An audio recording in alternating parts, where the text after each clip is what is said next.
Hello বন্ধুরা, আমার শ্রাবণ মাসে সোমবারে যে উপবাস করি আমি, সেই উপবাসে আমি এই যে এইগুলো খাই। মানে সকাল থেকে আমি কিছু খাই না, একদম পুরো নির্জলা উপবাস করে থাকি। মানে কোনো জল না, কিছু না, একেবারে দুটোর পর বাবার কাছে পুজো দিয়ে এসে এটা হচ্ছে আমার খাওয়া। মানে আমাদের এগুলোই খেতে হয়।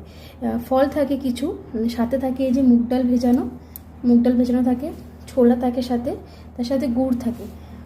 বাকি ফল তুমি ইচ্ছা মতো, মানে আমাদের ইচ্ছা মতো আমি ফল আরও কিছু অ্যাড করতে পারি। তো আমি বেশি কিছু ফল খাই না।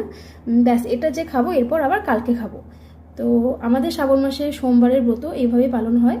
তো তোমরা যারা যারা শ্রাবণ মাসে সোমবার করো, তারা মানে তোমরা তারা কী যে উপবাসটা করো, তোমরা কিভাবে করো, কি খাও, তোমরা একটু কমেন্ট করে বলো। বাকি যদি কেউ শ্রাবণ মাসে আজকে সোমবারটা করে থাকো, একটু ফটো পাঠিও, আমি তাহলে দেখবো তোমরা সোমবার কীভাবে করো, পালন করো। আমরা এইভাবেই করি।